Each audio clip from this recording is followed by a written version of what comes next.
April 12, 1961. The morning sun filtered through the tall windows of NASA's Langley Research Center in Hampton, Virginia, casting long shadows across the polished floors. The building hummed with its usual rhythm, engineers hunched over drafting tables, secretaries typing reports, the distant whir of wind tunnels testing aircraft models. It was a Thursday, unremarkable in every way except one. Somewhere beyond the Iron Curtain, history was being written without America's knowledge, without America's permission, and most certainly without America's triumph. In his modest office on the second floor, Dr. Robert Gilruth sat reviewing trajectory calculations for the Mercury Redstone 3 mission. At 50 years old, Gilruth was the director of NASA's Space Task Group, the man responsible for putting the first American into space. His desk was cluttered with technical documents, photographs of the Mercury 7 astronauts, and a half-empty cup of coffee that had gone cold hours ago. He was a man of quiet competence, not given to grand pronouncements or theatrical gestures. His colleagues described him as methodical, brilliant, and perpetually worried, the kind of man who saw problems before they materialized and solutions that others missed entirely. The phone on his desk rang. It was 9:47 a.m. Eastern Standard Time.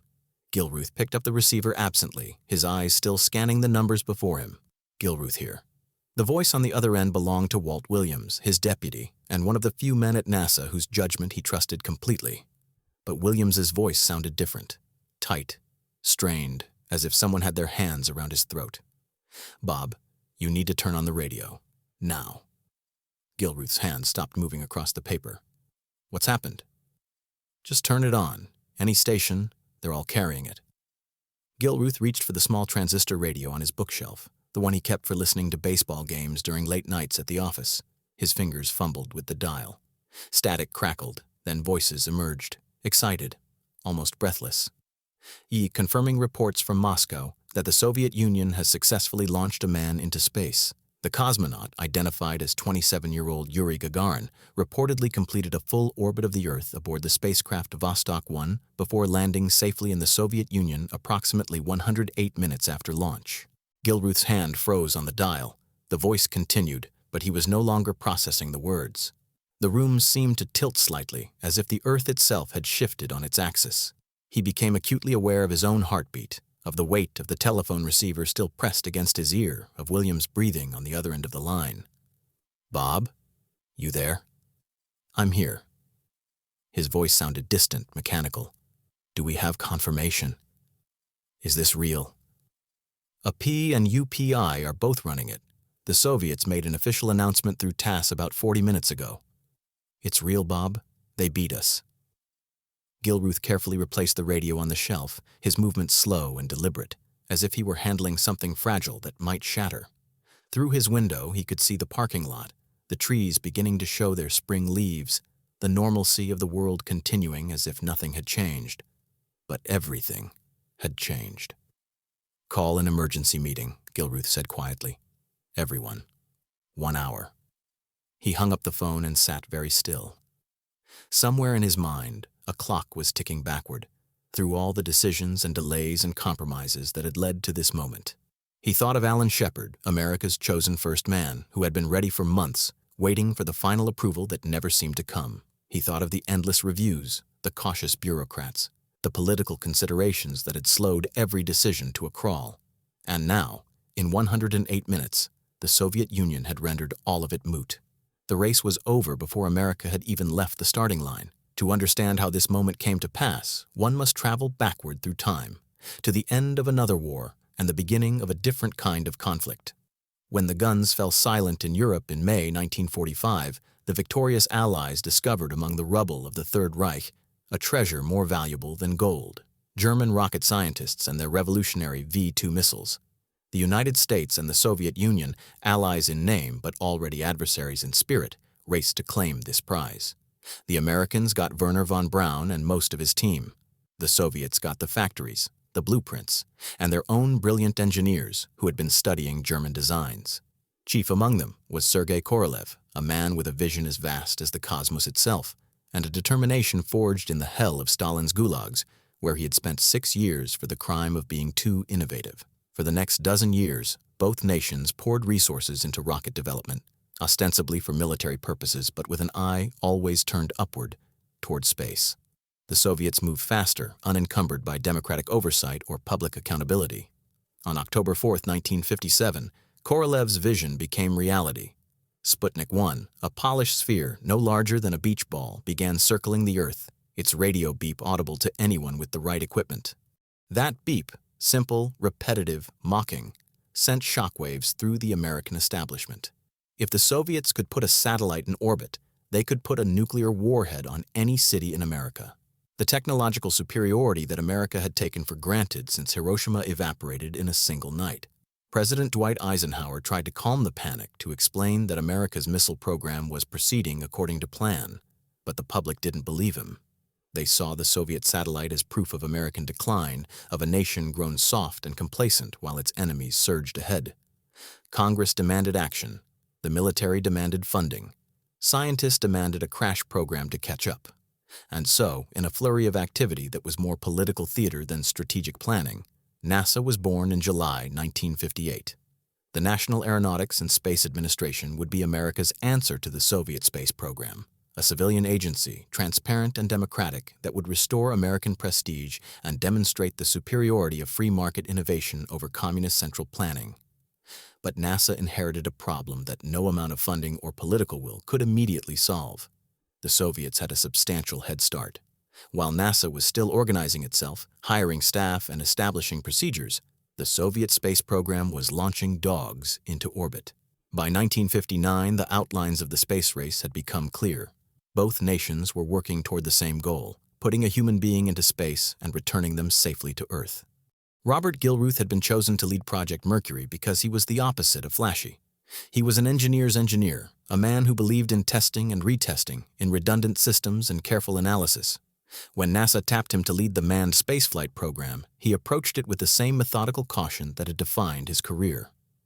In April 1959, NASA introduced the Mercury 7, the astronauts who would carry America into space.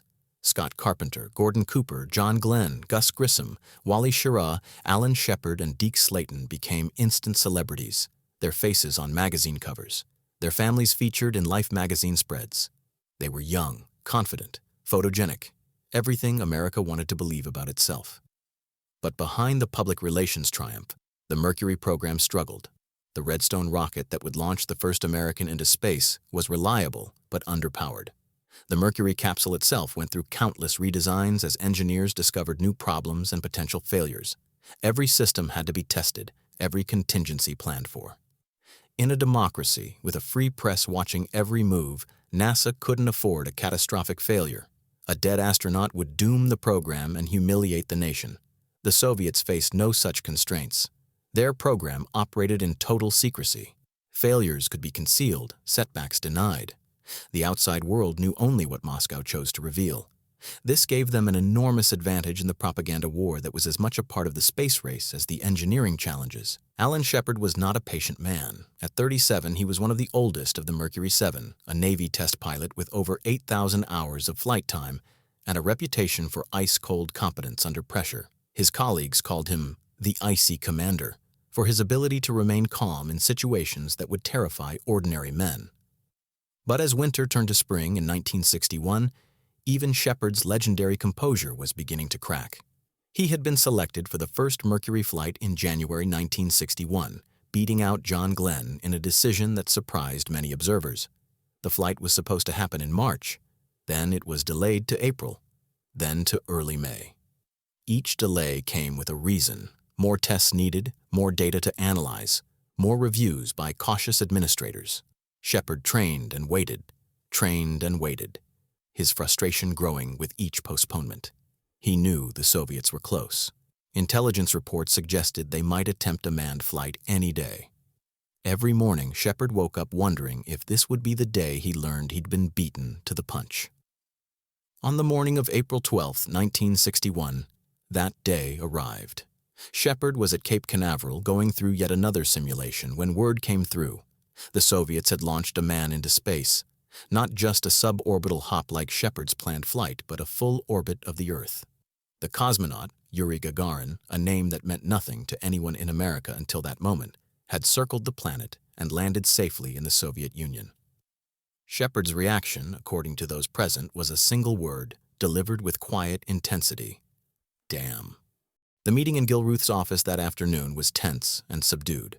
Around the conference table sat the key figures of the Mercury program: Walt Williams, the operations director; Christopher Kraft, the young flight director who would become a legend in his own right; Max Faget, the brilliant engineer who had designed the Mercury capsule; and several others whose names would never be as famous, but whose work was equally crucial. Gilruth sat at the head of the table, his face drawn and tired. He had spent the past 3 hours on the phone, with NASA headquarters in Washington, with Pentagon officials, with members of Congress demanding to know how this had happened. "Gentlemen," he began, his voice quiet but steady, "I assume you've all heard the news. The Soviets have put a man in orbit and recovered him safely. Yuri Gagarin, 27 years old, son of a carpenter, member of the Communist Party. As of this morning, the most famous person on Earth." No one spoke. The only sound was the hum of the air conditioning and the distant clatter of a typewriter in the outer office. "I've been asked, by Congress, by the press, by just about everyone, how this happened. How we let them beat us." Gilruth paused, his fingers drumming slowly on the table. "The truth is, we didn't let them do anything. They were ahead of us from the start. They took more risks. They accepted casualties we would never accept. They had the advantage of secrecy. And they had Korolev." The name hung in the air like a ghost. The Americans knew almost nothing about him. His identity was a Soviet state secret. But they knew his work. Every Soviet space spectacular bore his fingerprints. "So what do we do now?"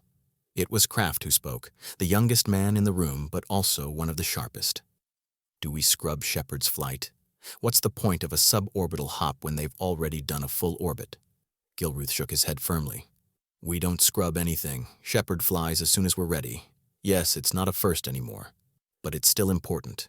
We need to show the world, and ourselves, that we can do this." "The press is going to crucify us," Williams said quietly. "They're already calling it a national humiliation. Kennedy's going to take heat for this." "Let them write what they want," Faget interjected, his voice sharp with frustration. "We built the best spacecraft we could build. We tested it properly. We didn't cut corners. If we'd rushed, if we'd taken the risks the Soviets took, we might have killed Shepard." Would that have been better? The question hung unanswered because everyone in the room knew the truth. In the court of public opinion, maybe it would have been. A dead American hero might have been more useful than a living Soviet one. It was a dark thought, unspoken but present in every mind. Gilruth stood, walking to the window. Outside, the Virginia afternoon was bright and clear. Somewhere up there, invisible but real, Yuri Gagarin had just become the first human being to see the Earth from space, to witness the thin blue line of atmosphere that separated life from the void. "We're going to get a lot of questions in the coming days," Gilruth said, not turning from the window. "About why we failed, about what went wrong, about whether we can ever catch up. I want you all to remember something. We didn't fail. We're building something that will last. The Soviets got there first, but we're going to do it better.